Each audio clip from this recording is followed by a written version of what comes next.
Good morning, everybody. I hope you're doing well. It's gloomy Tuesday in Pittsburgh today. I hope everything's going well for you. Had a pretty good Monday yesterday. I got a little worn out towards the end of it. Mondays are always tough, I think, because we have a lot of work that has been rattling around in my brain through the weekend, and I try to stay away from doing too much work on the weekend. So Mondays are always like all of the things that are in my mind. I have to come out on paper and my define my day, and then try to get scheduled through my day.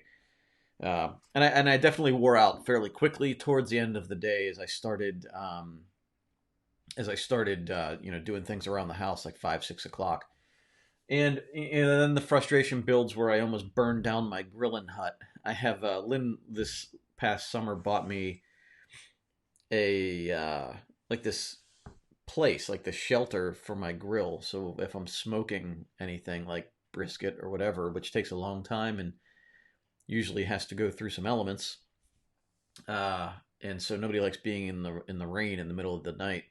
So she bought me this grilling hut, is what we call it, and it's just got a cloth top. And I haven't cleaned out my smoker yet. Uh, and I didn't want to light the charcoal grill, so I threw some hot dogs on the smoker and put it up to the grilling temperature, and it caused a grease fire.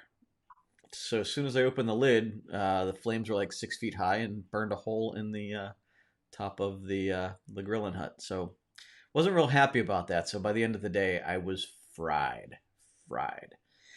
So not my finest hour. One of those definite moments of stupidity, and I'll just have to try to find a replacement top to that thing. It was purchased at Aldi, so I don't know um, how easy that's going to be, but we'll see. Good morning, Helen. Good morning, Livy. Good morning, Terry. Good morning, Lori. Good morning, Pam. Missed you too. Good morning, Livy. Yeah, we're safe. We're safe. It was just, you know, it's funny because I'm thinking like I saved the hot dogs, which is why I didn't close the lid fast enough. I had to reach in with the tongs and save the hot dogs. But by saving the hot dogs, saving a $3 package of hot dogs, I ruined a much more expensive thing. And actually, wow, it's a very good example of like operating in the urgent versus important areas that we were talking about yesterday. Like I operated completely in the urgent, not realizing the proper importance of either one of those two things. Like those hot dogs could have fried. I can get more hot dogs. I caused myself a lot more work by focusing on the wrong thing. Lessons learned. I mean, how many times does that happen in life, right? This isn't what I'm talking about today, but how many times does that happen in life? Like we have a fire right in our face, so we're trying to put out the fire. Meanwhile, much more important things are happening or being destroyed because we're worried about the fire that's right in front of us. Whoa. Who would have thought, right? That's exactly we can apply that scenario to things that are happening all over our lives. That's the whole point of this stinking book, is to put things in the proper perspective. And, look, stupid things like this happen. But next time, I will clean the grill first. But next time this would ever happen, I will let the hot dogs burn and save the structure that protects the whole freaking thing, right? That costs a lot more money than freaking hot dogs. So pay attention to what's important. Don't always be trying to put out little fires that don't matter. Look at this stuff. It's happening all around us. Good morning, Debbie. Good morning, Lori. Good morning, Ellie. Did I drop my beer? I wasn't drinking a beer yet, actually. We opened a bottle of red wine that's been sitting in the basement. We picked it up at a fundraiser a couple of years ago. So we've been kind of going through the old bottles of wine that we haven't opened yet. Um, Crisis management at its best. Yeah, Deb. Ellie, yeah, I wasn't drinking a beer yesterday. I was trying to keep it a little bit healthier and drinking a wine. I think beer is going to be my Friday night or Saturday night drink of choice coming up this week. Good morning, Mary.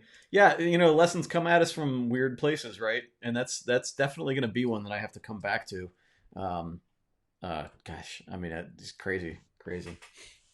So let's get on to our meme of the day.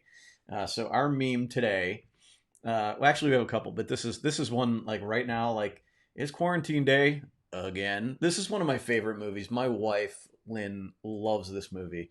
We could go watch Groundhog Day a bunch of times. Bill Murray is awesome. Good morning, Azur. Good to see you. Um, so yeah, it's quarantine day again, and it will be again for a while. So Um, so this one was posted by a news reporter who broke her foot and had to have surgery riding her bike with her kids. But I've said this a dozen times already as a parent, and my kids like now because they're stuck together in such close proximity so often. Uh, they're fighting like at the top of the stairs, like they're doing the things that oh my god, like they're driving me crazy. And so there's this. We cannot go to the emergency room right now. Like we cannot break any bones. We cannot go to the emergency room. And I swear they're like testing this every day. So I am sure anybody with kids right now can relate. And then there's this one. Star Trek guys, Spock and Kirk traveling to 2020. They want to check it out. Nope, nope, nope. Coming? No, that was not a good idea, right? Bad idea. Man, this year is. I had such high hopes coming out of 2019. I mean, 2019 for us was a major transition. It was like growing this company. It was like all the struggles and hurdles and things we were going through. It was failed attempts at trying to get a house last year, and all the frustrations and things. And 2020 was going to be like, yeah, this is our year. Nope, nope, nope, nope, nope, nope. Um, Gemma, driving to work when I saw a sign thanking healthcare workers and essential workers, and I teared up. So touching. Good for you. Yeah. And I know you're going through it right now, Gemma, and I appreciate you. And it's still frustrating. I see it. I'm still seeing it. These people that are denying that this is even a real thing. I just like, do we have to be contrarian about everything? Like, can't we just agree that now we need to take care of ourselves and take care of the people around us, and especially the healthcare workers? Good morning, Vanessa from Texas. Debbie Bullseye, no ER visits allowed. Absolutely. Good morning, Anna. Good to see you. Thanks for joining us again. So there's that. So yesterday was a beautiful day here, and I took the boys outside in the afternoon, and we read. And so I started reading this book yesterday, which is very applicable. I have a really strong sense that we're going to be talking about things out of this book next week. Today we're still going over some things from this book. But yeah, so Nicholas and Ryan and I were outside reading. Ryan, he's younger, has a hard time sticking to something for a long time, but he was out there for 45 minutes to an hour. Nicholas and I were out there for probably almost 2 hours reading. It was a nice day. It was a nice day. A little breezy, but we had a little heater that kept us a little bit warmer. So, but it was good. Uh, we had a couple of things going on yesterday. Like Ryan was working a puzzle. I had him making his own lunch, his own peanut butter and jelly sandwich. We had a pretty good day overall yesterday, aside from me almost burning down the house. Good morning, Janice. Good to see you. Thanks for joining us. Something I did do that I wanted to share with you guys. So a lot of people have questions about this particular page in the book, and this is included just to help people. I mean, it's really to help you if you need more like calendaring type stuff. This is probably the only part in the book that's not part of our process, right? So I did this to kind of appease the people that wanted some sort of a calendar. And what I've used it for this week is, as we know, we are not going to be going to the grocery store at least for 2 weeks, if not longer, because we're just trying to stay away, right? We think we have enough food for about a month, if not longer. And so we started planning out what we're going to need. I don't want anything to go to waste. That's my one rule with the food in our house. We are not going to throw away food. And so we're planning it out so that we cook what we need and we use it as leftovers going forward. So the first week, what I did this is a rough sketch and my handwriting stinks. I wasn't planning on showing you guys this, but I thought maybe we could talk about it. On here you see like day one, which is Monday. This was only dinner, so we're doing hot dogs, French fries, and salad. And then day two, we have leftover hot dogs and French fries for the kids. The parents will eat salad. And then tonight, we have a ton of avocados that are going to go bad. So we're going to make tacos, guacamole, and chips. We have frozen corn, and we have Spanish rice in a box, right? Tomorrow, PB&J. So basically, the way I base this, we're pretty good on frozen vegetables. We have a couple of things that are still fresh that are going to go bad if we don't eat them. So those are like kale and salad and those things. We're trying to get rid of all of that this week, which will open up room in our fridge. And then the one thing we're trying to plan are the proteins. So we have a limited amount of chicken, beef, like all that sort of thing. So we're trying to plan this out. So we're going to thaw out some grilled chicken today, and we're going to grill chicken tomorrow, and that'll last us about 2 days. We have some frozen shrimp, and we're going to make for Good Friday. We're going to make shrimp and pasta and veggies and stuff like that. I still have cod that I made last week and I froze, so I'll have that for lunch. The boys will eat PB&J. Day 6, which is Saturday, is going to be a cheapo day. We're going to have leftover pasta, veggies, and some turkey sandwiches, and then we're going to make pizza. Have a little pizza party Saturday night. And then we have Easter. We're going to have a gigantic, like almost 20-pound ham. It was cheap as heck, so I bought the biggest one I could find, and that's going to be leftovers for days, and we're going to freeze a lot of it, and that'll carry us forward also. The next week, I was very basic and just kind of, like filled in what I think we're going to be. I have an erasable pen right here, so you can, I can erase whatever I need to, but I have like a basic view of what's going to be going on next week also.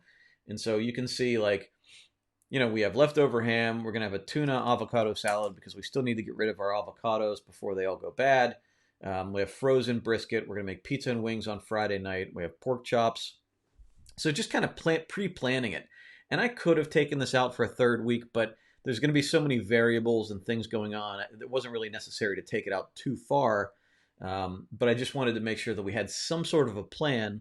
And then I also know how much, given what I've used on these 2 weeks, I know how much is left in the freezer, which gave me a little bit of confidence that we're going to be fine with food going forward for a month. So by spending 10 minutes doing this, not only did I ensure that we're not going to be wasteful, I also ensured that it like helped me get rid of any anxiety about not having enough food going forward. So I know even if we eat all of this, that we're going to still have plenty going forward beyond it. So, and this you can use this strategy again with anything. We talk about like your spitball of all the things you want to do. If you schedule forward a lot of that stuff, then it takes that worry off your mind and reduces the anxiety. Terry went outside yesterday and read too. It was a very nice day. Do you have a husband named Tim? I don't know who you're referring to because I can't see that, but oh, Vanessa says nope. Debbie, 2019 was the year I broke my arm at the shoulder socket and was immobilized for 6 months to allow it to heal. I've been off of work for 14 months and was about to go back, limited duties, and then this. My 5% good from this situation is that I am back to my quilting and I've decided to open a long arm business from home that will formally retire from a state job after 34 years. Happening soon. Very good for you, Debbie. Very good for you. That's pretty cool. Okay, I have a long lost friend with your name. Okay. You guys are having a conversation. Gemma says, I usually plan also for at least 2 weeks if it does help in all the chaos. My Define My Day planner. I am lacking. I have to force myself to just get back on track with daily goals. Things are so crazy. It has altered and hard to do it. And that's where we want to be with this, right? I mean, like if it is a time for you to start with goals, then fine, right? That's kind of we're feeling this out for ourselves. So if now is the time to be productive, be productive. If now is the time to be healthy. You have to feel that out, and as you go from day to day, you'll figure out like, okay, now I'm feeling better. My anxiety is a little bit lower. I've been taking care of myself there. Now I can start doing things to be productive. So be aware of that. Anybody that's looking at this, we talk about it a lot right now. The goal is not to just be productive. The goal is to do what's best for us right now. So if being productive is good for you, if it's going to help you feel good, then certainly do it and take those steps you need to take to focus on what's important, right? Not what's urgent, like hot dogs. But yeah, so feel your way through it. But yeah, so we, overall yesterday, I did my meal planning. We read a book. We made s'mores last night, which was great. The boys loved that. And for the most part, we're doing pretty well. I've been having some weird dreams though. I actually my wife woke up in the middle of the night the other night. She had a crazy dream about me, and like woke up like yelling. Um, and then I've been having some really vivid dreams myself. So I looked it up this morning, and apparently it's like in Psychology Today they were talking about it, like that it's just like your mind processing everything that's going on, and it's just like your brain is just kind of going through it, right? So you have like these really vivid dreams, and I had some wacky ones last night, and not like fever dreams, not like sick dreams, but like there was a lot of continuity. Like it's like fever dreams are almost like psychedelic. There was a lot of continuity, but it was just very abstract and like definitely situations that have stressed me out over the years, somehow coming back to the forefront right now. So it was weird, but apparently that's normal for people right now as their minds are trying to process everything that's going on. Good morning, Stacy. Gemma, sending you virtual hugs. Yeah, absolutely, Gemma. Suzanne says hi from Orange Park. Good productive day. Good for you. Awesome. Debbie, I get paid once a month, so my menu and grocery list is by the month. I'm flexible about the actual nights I use each recipe and build in leftover meals. Yep, so do we. It helps to decrease my stress level and save money. Yeah, and that planning, it's big in keeping the stress level down and not wasting things. When you get a sense, like a view of where you're doing things, and this again can go across anything in life, right? Scheduling out work and downtime, all sorts of things. The more you can project out going forward, the better we use our time, and it gives your mind practice looking forward rather than that immediate fire that's right in front of us.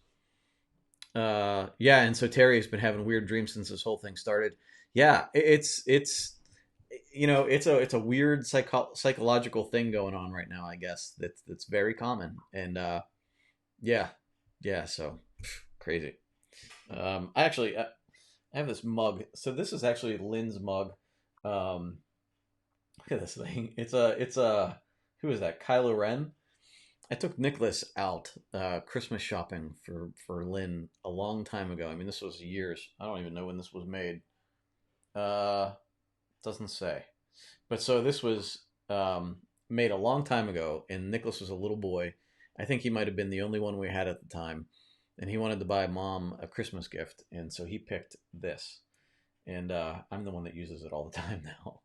It's pretty cool though. It's like when you put hot coffee in there, the whole thing changes. There's like a scene, like a thermo. It's a thermo reactive like paint job on there. So it's a pretty cool mug. But yeah, it ended up being mine. It's been sitting in the back of the thing, and as we're packing up to go to the new house, we've been pulling out all the things that we don't need anymore. And I found this at the back of the cabinet, so I figured I'd use it today.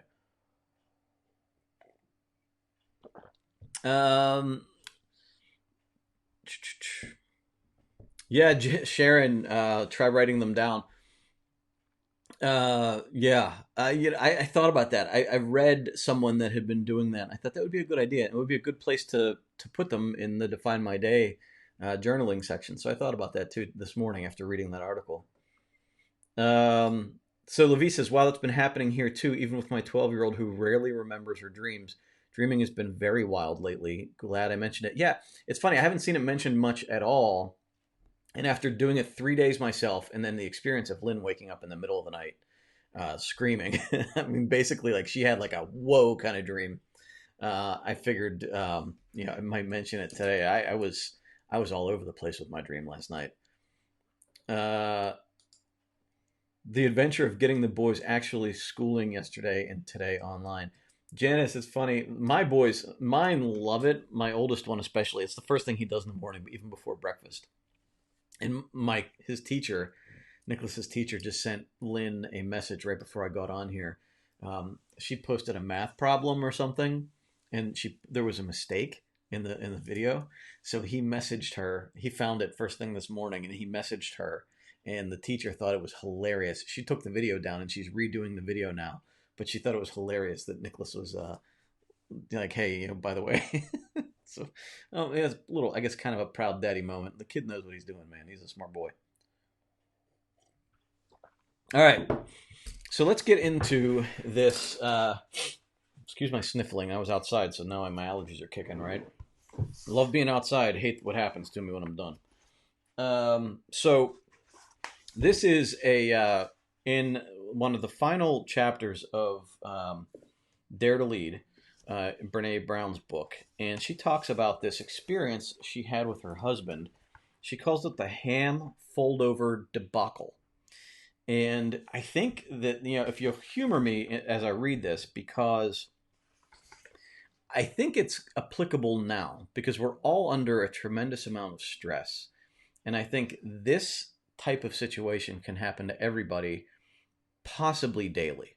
So I'm going to read this, and I hope you'll humor me. I think you'll find it interesting, and we'll talk about it afterward. Okay, so the ham fold over debacle. A few years ago, in the midst of growing my companies, I decided that within a 3-week period in September, I would launch a new company, go on a book tour, and skill up 1,500 people who were trained in my work. I decided in February that this was a great idea. As we've discussed, the part of my brain that accounts for timing is missing, which seems to be a scientific fact. When I made this announcement to my team and Steve, they all pushed back, but I had a secret weapon that I was keeping to myself. By September, I'm going to be an instructor-level Pilates person and ready to run half marathons. That way, I'll have 10 times the energy I have now, and this will be easy peasy lemon squeezy. August arrived, difficult, lemon difficult. The wheels had completely fallen off my life, both at home and at work. I'd been to one Pilates class that I hated, and I was still run-walking the same 3-mile route I had for years. I'd commandeered the dining room of my house, which looked like a crime scene. Things were taped up all over the wall, piles of loose paper and boxes covered every inch of our table. I had stacks of stock photos and font sheets to sift through for a new website, and training materials everywhere. It was pure chaos. I was sitting in the dining room, on the brink of collapsing in tears, when I heard the back door open and Steve come in. He walked down the hall, headed into the kitchen, sat his bag down on the breakfast room table, and opened the refrigerator. The first thing I heard him say was, we don't even have any damn lunch meat in this house. In the past, when telling this story to an audience, I've asked them for their reaction to this damn lunch meat comment. Without fail, women in the audience shout out comments that range from, get your own damn lunch meat, it's always our fault, to give her a break, and one woman even shouted, leave him, which she says that felt like a strong choice. In reality, my first thought was, what did he just say? I clenched my jaws and tightened my fist. I can't believe he would be so shitty. I walked into the kitchen and said, hey babe, but not in a nice way. I did it with a voice and tone that have launched 1,000 fights in kitchens across the globe. He responded with a little wariness and a little hopefulness. Hey, what's up? You know that big old truck you drive, I asked. Yeah, he responded, wariness overtaking hopefulness. I bet if you point it west and you go about 1.5 miles, you're going to run into a big-ass grocery store. I bet if you go in there and you give them your credit card, they'll give you a bag of ham. At this point, I was very pleased with myself. He looked less impressed and even more worried. Did you leave your credit card at the grocery store again? Damn it, you're killing my jam here. No, I did not lose my credit card. I'm just saying that you can get your own lunch meat. He looked at me with genuine worry. Geez, are you okay? Yes, I'm okay. I understand that it's 6:30 and you're pissed off that you have no dinner on the table. I get it. He says, wait, wait, wait, what? I understand it's 6:30. You're hungry. Dinner is not on the table. I get it. Okay, Brene, that's 30 times. Or he goes, let me start over. Okay, Brene, what's 30 times 365? Oh my God, on top of everything else, he's math shaming me. This is a total takedown. I looked at him with that look that you get when you feel just a little bit unhinged. You want to dance? Let's dance. In my sarcastic voice, I answered, I don't know, Steve. What is 30 times 365? Completely refusing to engage, he said, I don't know either. But it's the number of days we've been together, and in that number of days, not once, not whatever that big number is, have I ever come home and seen dinner on the table. Not once. He went on, Number one, if I came home and dinner was on the table, I would think one of two things was happening. You're leaving me, or someone in our family is really sick. Number two, when we cook dinner, we normally do it together. Number three, who has done the grocery shopping in this family for the last 5 years? Damn it to hell, this is not following the script for the movie in my head. I shrugged and kicked at the ground like a toddler. You, I guess, you buy the groceries. Still calm and more curious than pissed, he said, Right, I get the groceries, so what's going on? There's a sentence that hovered over my data for about 10,000 years. I'm adding words here. There's a sentence that hovered over my data for about 10 years, but I've never investigated it because it didn't saturate across all the interviews. However, when I was interviewing and coding data for Rising Strong, the research participants who demonstrated the highest level of resilience used some form of these sentences. The story I'm telling myself. The story I make up that. If you put one rising skill into practice, start with this one. It's a game changer. In fact, I'm so sure of it that I'll risk the possibility of overpromising by saying it has the power to transform the way you live, love, parent, and lead. Just watch how it works. Back in my kitchen in Houston, I looked at Steve and said, Look, the story I'm telling myself right now is this. I'm a half-ass leader, a half-ass mom, a half-ass wife, and a half-ass daughter. I am currently disappointing every single person in my life. Not because I'm not good at what I do, but because I'm doing so many different things that I cannot do a single one of them well. What I'm making up in my head right now is that you want to make sure that I know you know how bad things suck right now. It's like you need to announce how sucky things are in our house on the off chance that I, the purveyor of everything that's currently sucking, happen not to know. Steve looked at me and said, You know what? I get it. I know you're making that up because that's your go-to story when you're in a hard place. And you're in a harder place than I've seen you in years. The work you have in front of you is beyond human scale. You are so far under the water you can't even find your way up right now. So here's what we're going to do. I'm diving down. I'm going to find you. I'm going to pull you to the surface because when I'm that lost, you always find me and pull me to the surface. And then we'll feed the kids Chick-fil-A for day number 4. Maybe we'll add some spinach just to make our way into parenting purgatory. And when we sort this all out, we'll sort this out together. By this point, I was crying. Thank you. I'm just so overwhelmed, and I don't know what to do next. I can't dig myself out of this. It's so much. People are depending on me.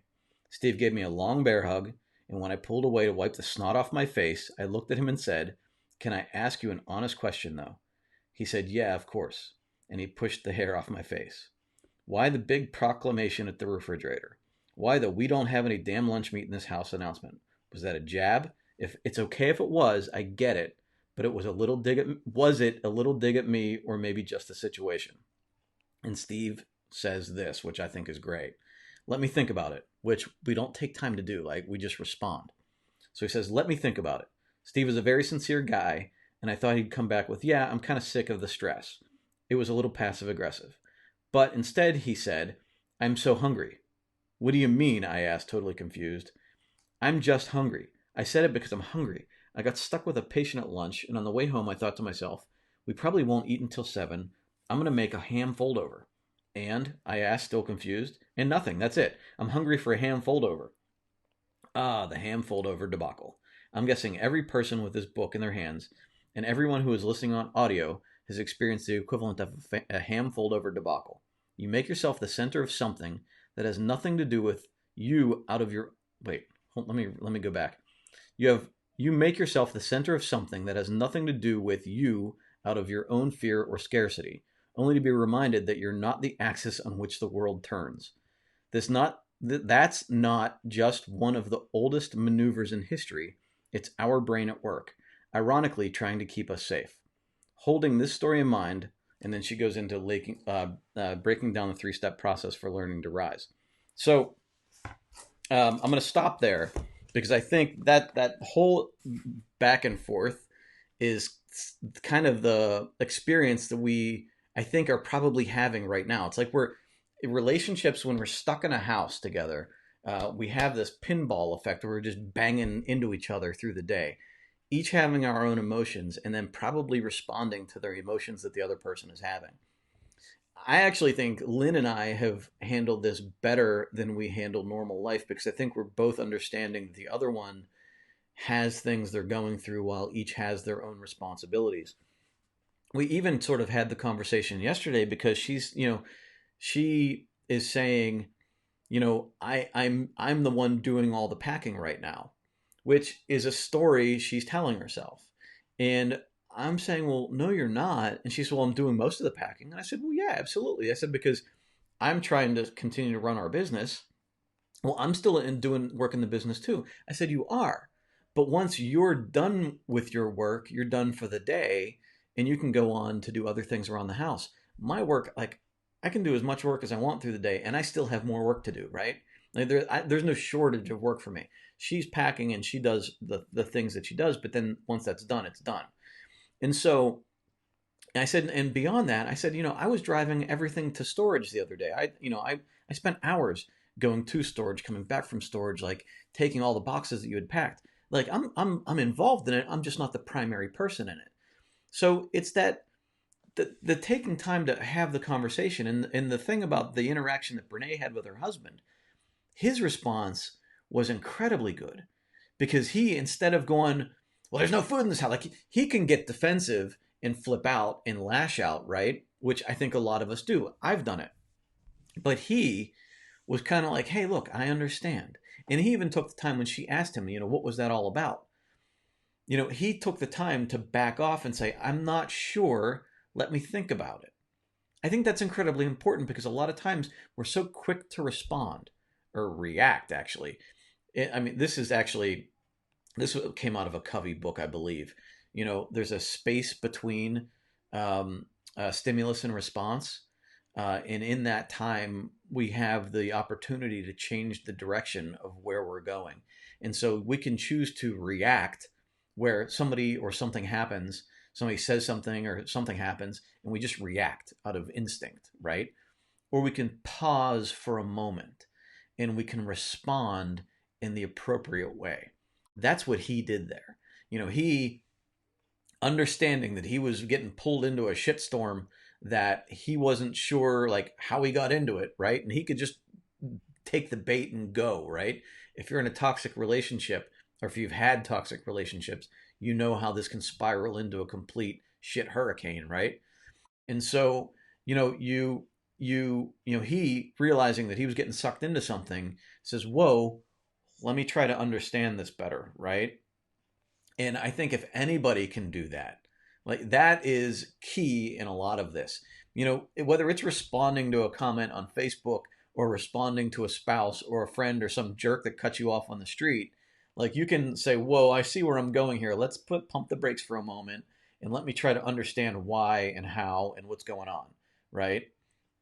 And so I think his part of that was huge. And then her part that's great that she talks about in the video that she has, I think it's on Amazon or Netflix, the story I'm telling myself right now.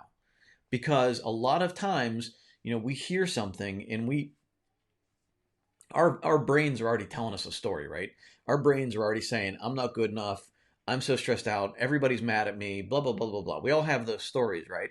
And then when somebody says something off to the side that verifies that story or feels like they're like piling on, we immediately want to react to that and say, well, no, you jerk, right? Which is what she did. And he's going, wait a minute, what? I just came home and I have my own things going on. I'm hungry. Like all this stuff is going on. I just walked in the house and I'm mad at myself because I didn't go grocery shopping. I'm the one that does all the shopping. Why would I be mad at you? And so, like, instead of reacting the way I just did, right? He's going, wait, hold on, what's happening, right? Like, wait, why are we into this? And so, that whole thing, like, they both take the time to give the other person space, right? And this process is hard when there's only one person working it. And there's a lot of trust that has to be developed. And so, as somebody that's been in a declining marriage myself over the past couple of years, and I mean, even a long time, really, um, that you constantly have to build up that trust because the trust is torn down and verified over many reactions over time. And so to change course, a lot of trust has to be built up. And even now, there are times when Lynn and I are triggered by each other where we have these reactions and it sends us into this like craziness where I'm going, how did we even get here? Um, and so like you have to continue to uh, give each other like some space. And it even happens probably, if you have teenage kids, it's probably something that's going on there too. Um, or anybody. I mean, you might even have, like you might have nobody in the house, and maybe you're just dealing with your parents, elderly parents or adult kids. All of these reactions, like we can manage them better if we just take a moment before reacting and take a moment to respond.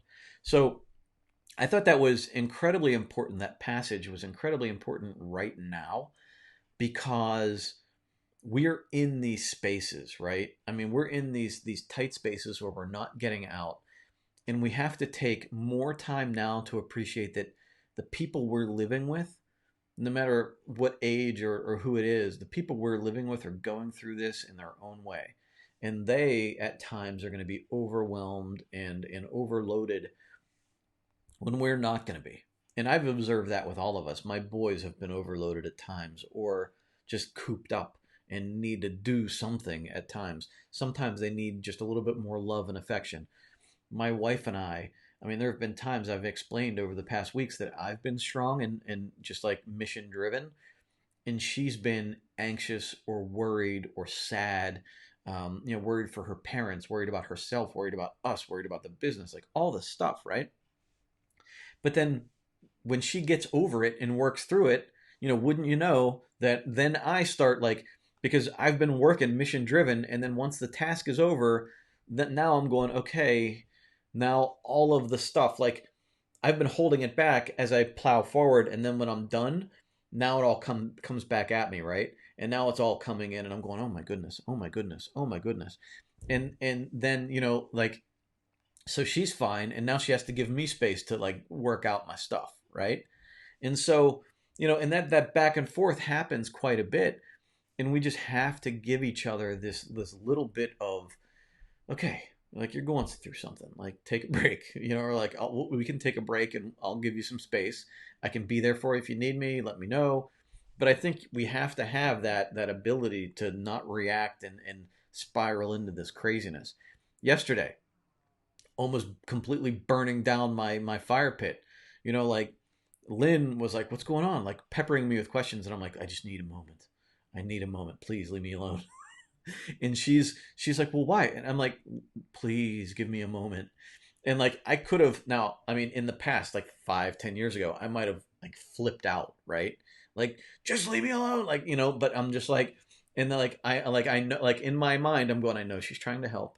There's nothing she can do to help because I am having a mental flip out right now because I just saved a 50-cent hot dog over this entire structure right now that like I love, right? That she got me, and now I've destroyed it, and like, and so I'm going through a bunch of stuff, and so I have to be like present enough to realize that this has nothing to do with her, and she's trying to help, although like she can't, and trying to create that like let's just like we need to just stop, pause everything for a moment, and I'm gonna sit here and stomp my feet for 5 or 10 minutes and be miserable because I just did the stupidest thing that I could possibly do. I created it all by myself. Don't come into my storm right now because this is just me being a toddler at the moment, right? And so we all kind of needed to be there. And so for the rest of the night, we weren't mad at each other, but I was pouting. Like we still had a good dinner. We had an amazing dinner, and we still had a good time. But I still had this undercurrent of pouting when I had some free time. And so I didn't even want to like look at this thing out the window. We still did our s'mores. We did, like we did all our family stuff. But at the end of the night, when everybody went to their respective corners, I just sat on the couch. I watched an episode of Westworld to take my mind out of everything. And that's just where I needed to be, right? I just needed to be alone and then go to bed, wake up in the morning and start fresh. And that's the way we were, right? I mean, nobody had to apologize for anything because we didn't go at each other because of our respective issues. We just did our thing. She gave me the space, which in the past might normally not have happened. She gave me the space to work out my own stuff. And in the morning, we wake up fine. And so all of this, like the tools that she employed to go through this and that her husband used to go through this are what we all need to use, especially now with, again, we're running into each other right now like pinballs. We need to just allow the other person just a little bit more space and ourselves too. Like right now I'm having a meltdown. And you can say that. Like, dude, right now I'm having a meltdown. You just need to like give me space because I need, or the other way around. Like I need you to come here, give me a hug, and let's just like don't even you don't have to solve the problem for me. Just be here for me or whatever you need. Say what you need, right? Don't let the other person read your mind. Say what you need. I need you to leave me alone. I need you to come here. Whatever it is, just like the other person's going to be looking at you going like, what the hell's going on? And then what happens is when you do that, then they feel safe to do that when they're going through it, right? When they need you to do something, they're going to be more comfortable saying, hey, look, right now, not having a good time. I need you, right? I need you to whatever that is. So, try to do that. And I'm looking right now. I see Levy's comment, communicate. So I'm going to read your comment here, Levy. Love this couple. That was awesome. God, I love this example of how to love each other well and communicate. We are meaning making machines, and that inner voice is messy. That meaning making machines, that was difficult to read, but I like what it says. We're trying to like search for meaning in a lot of things, and a lot of times we create a lot of BS meaning in our minds. The inner voice is messy, but this was a beautiful example of how to get through things together. Absolutely. And she actually uses another example in that, I don't remember where it is. It's either on Amazon or Netflix. She tells another story like this where she's like, the story I'm telling myself. And she goes through this. And it's funny because she always does these things where her husband looks like a guru and she is completely like off unhinged in a way. And so she's into this, like the story I'm telling myself. And it's a really good process to use. Like, this is the story I'm telling myself. Either verify this for me or tell me why I'm wrong, right? And either way, you can talk that through. Sorry for my sniffles. Seriously, this allergy stuff is, happening. Okay, so Stacy says, I'm so ridiculously impressed with your meal plan, and I'm lucky if I can pull that off more than 2 or 3 days right now. I'm still struggling to get stuff done, like 3 days in a row. I wanted to get our newsletter out. It took 3 extra days due to software issues and Facebook not loading pages or Windows not doing and updating. On the last night, I stayed up past midnight to just get it done because I was sick of putting on the next day's list. At least I was so profoundly grateful. Last 2 days, my husband was working on it with me, and now he knows why I'm grumpy and frustrated when I'm working long days. That's good, right? That kind of goes into what we were talking about here, right? And grateful he's going to help troubleshoot software issues. I really don't have a handle on planning for those types of issues. It's like day after day, things get pushed out. And a lot of that is part of life. It happens, and that's why, and that goes into the urgent, important things, right? Like, that's why we don't want to be, like stuck in this cycle where we're only putting out fires and then we don't work on the important things when like the fires are over, when things are calm. We want to keep working on the priorities so that when we again reach a fire, we can better handle things. We're better in a better position. But I'm glad it's working out for you. I mean, these things are going to happen. I relayed this story last week where all I tried to do was a simple update to get something to work on my MacBook, and the whole thing I had to reinstall like all the software. That took days out of my time, and it's frustrating. But it's all like you always ask that question: what is this trying to teach me? What can I learn from this right now? Good morning, Carrie. Thanks for joining us. You had a Zoom meeting. Did you have on your PJ bottoms and your business top? Um, Gemma, thank you for your support from this group. I have to sign off to start rounding on resident floors. God bless everyone. Dude, it's like seriously, there's somebody right now doing what we're talking about. Like Gemma right now is going out there to take care of people. Like amazing, amazing. Good luck to you, Gemma. God bless, man. Uh, Janice is distracted. Have to listen better on replay later. So, Janice, I appreciate your honesty. I'll see you later. Deborah, good morning. Um, Debbie says, this is a great phrase to remember. The story I'm telling myself. Practice grace and pause. Absolutely. I love that practice. Alexa says, I'm tired of people acting like things are okay, which makes me feel worse in the midst of a worldwide pandemic. I seem to be surrounded by people who are not emotionally available. That can be a problem.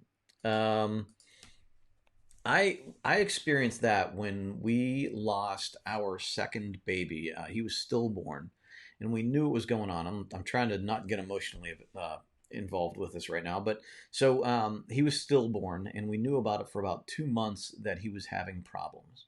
Um, he was not growing at the rate that he should have, and so as this all went on, it was very hard because the people that we thought we could lean on emotionally were not available. We got a lot of platitudes. We got a lot of everything happens for a reason. We got a lot of like, yeah, like even like if somebody like signaled that maybe they would allow me to talk about it and I started talking about it, they would cut me off and say, you know what, I can't even hear this right now. I'm like, thanks. Yeah, okay, all right. Um, and we felt like we didn't want to lay it on our friends, and we didn't want to like so I felt like I never really got a strong signal from anybody that I could talk about it. And things with Lynn, like she had a hard time with it. She had people there that could support her, and she had other people that again were very disappointing. And it really, for me, I came out of that entire experience, uh, like important relationships were changed forever because I found that they weren't as deep as I thought they might be. And meanwhile, we had other people that were almost strangers who offered kindness and support through the whole thing. Um, and I know people go through their own time. Like they maybe they have something that they can't think about. Maybe it reminds them of something.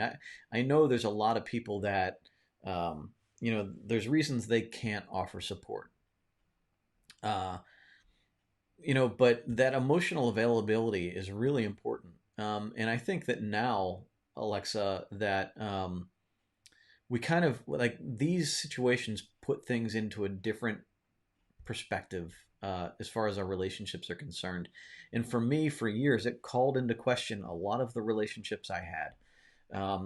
It damaged certain relationships beyond repair for me, and other ones that took years for me to get over the lack of availability that people showed to us. Other relationships, I was shocked at the support we received. And I don't know now. I almost feel like a sense of guilt because I feel like I'm not able to show how much I appreciate that. And maybe it's just a matter of like saying, "Hey, look, I know you were here for us 5 years ago. Well, it's even longer than that now. But I know you were here for us. I've never been able to really show you the appreciation that I thought it was worth. But just to let you know, I thank you for it. Like it maybe even needs to be that. But I feel for you. I think that it's a hard feeling alone during something like this, during any kind of crisis, is never where any of us should be. And I think that, and I said this yesterday, like I turned toward reading when you're looking for a mentor or somebody. I turned toward reading when there was nobody physically available. Like when there was nobody to give me the right kind of advice, I went out and bought books to help me through it because there was nothing else I could do. I had nobody that I could turn to. So books and good podcasts, not ones that would distract me, but ones that would help me dive into it and further investigate what I was going through. So, um, Alexa, we're here.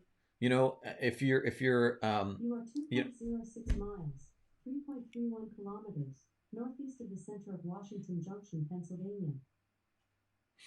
she is always here for me. I can't say your name apparently, but so we're here for you. You know, if you have questions, if you need anything, reach out. This group of people is amazing. And I hear where you are. I hear where you are. And so I would recommend doing the things that you need to do that are healthy for yourself. And if you find that one person that is available to you, hold on to that strongly. Um, you know, because it's invaluable. Levi says that I'm just 17 months past what you just described. I'm so sorry for what your family's lost. Same with the relationships. Yeah, it's different, different, and it still kind of chokes me up every so often to think about it.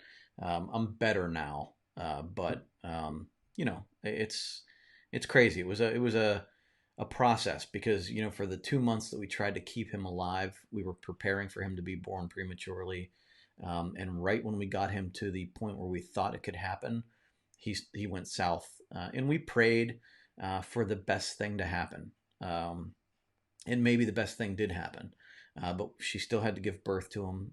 Unfortunately. There was one particular nurse that was not sensitive to the situation as she was emotionally going through one of the worst times in her life. And our marriage through that process was strained a lot because, you know, financially, we were going through a really hard time. It took my focus away from our businesses, um, and it cost a lot of money, and it cost a lot in our relationship. And, you know, we made it, but that had a lasting impact for a long time. And there are so many different aspects from business to our relationship to our relationship with other people around us, the people, the disappointment that we had, you know, in those types of the support we thought we could get. Um, and the worst was the minimization, like the minimizing of the feelings, like, you know, oh, well, you know, I mean, people actually said, you know, like, well, he really wasn't alive anyway, or who really wasn't like, you know, you know, like, any of the like whatever it was. I don't even remember exactly what the saying was, but I remember hearing it and going, "You, I can't even say what I was thinking." Uh, but so I mean, it's just amazing, like how poorly people can handle situations and not like zero empathy, right? Zero empathy whatsoever, and being on the receiving end of that, seeing my wife be on the receiving end of that, definitely changed a lot of how I viewed relationships in life, it's probably one of the reasons, one of the big pushes that got me going in this direction, and reading and self discovery and trying to figure out where I was messing up and where other people around me were kind of messing up. So yeah, yeah. Levi, I feel for you. I'm sorry that you had to go through it. And people come out of the woodwork, like when they see that you've gone through it. If they've gone through it, they've had very similar stories. There's a lot of support out there from people that have gone through it. And yeah, I don't think anybody can understand it until you've experienced it. So, Livia, I feel bad for you. Uh, you know, sorry. Uh, Debbie says life changing awakenings happen when life trials come into our lives. In my case, it required me to review and revise my thoughts about loyalty and become more aware of my own true intentions. Absolutely. I feel the same exact way. Levi says, it takes a long time. It never goes away. I had people say very similar things. Finally ready to want to live again after that loss. It takes time and people can stink. Yeah, absolutely. Totally agree. Um, and I think that that's actually something she addresses in here in one of the earlier chapters about like that, like people how people handle sympathy and empathy, and like you don't have to. It's funny because I find myself doing it too, especially at funerals. Like I never know what to say at a funeral because I've never really had to. I've never had to go through that. I've never like I've lost grandparents, but you expect it. But when somebody goes through like when there's a major unexpected loss that is devastating, um, I don't know. I never know what to say, and I find it really hard. I've found it really hard to empathize with somebody. One, out of avoidance because I don't want to go there in my own mind, and two, because I don't have any experience to lean on there. Um, so I find like myself doing some of the things that she says not to do in that situation. And I think one of the things that I would never do for anybody going through something like that is to be dismissive. Like you just can't say, like offer platitudes for one. Like, oh, everything happens for a reason, or whatever a platitude might be that applies to that. I think it's more to like, understand that this is a hard time for that person, and to offer support in any way you can, even if you don't have any experience that you can relate to yourself. Right now, everybody's handling it differently. I find myself um, angry at the people that are dismissive of anybody else's feeling about it. Definitely more comfortable. Excuse me. Definitely more comfortable with being a little bit extra careful myself than I probably would have been in the past. In the past, I can say that I probably would have been self conscious about my level of self quarantine right now because I maybe want to be cool or whatever. I'm not concerned about that now because I'm much more focused on my priorities, right? Much more focused on my priorities of keeping my family safe and being social, being like nonchalant or whatever. Uh, like that kind of appearance right now, not important at all because it doesn't matter, right? The only thing that matters is me keeping my family safe.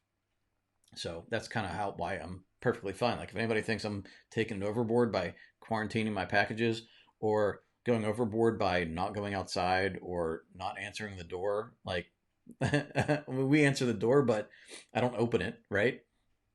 So all of that stuff, like you know, I, okay, whatever. That's why I'm not going to the grocery store.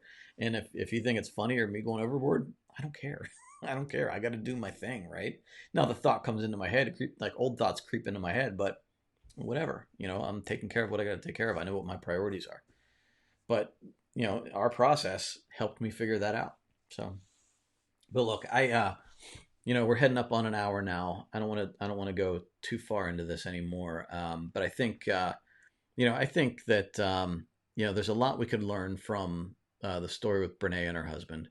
I think even now, not intending to talk about it, um, you know, there's we all have to have just a little bit more empathy with the people around us and what they're going through.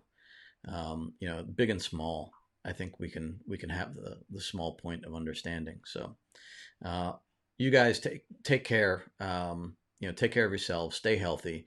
We'll be back here tomorrow. I want to see what I have planned for tomorrow, real quick, to let you know what we're talking about. Okay, so tomorrow we're going to go deeper into offloading emotions. This is sort of the next step in the book here. So we're going to talk about offloading emotions and how people do it. We'll see you tomorrow morning again at 10 o'clock. Have a great day. I hope you find it healthy and productive. Do your best. And I will talk to you again tomorrow morning at 10 o'clock. Take care, everybody. Thanks for joining me.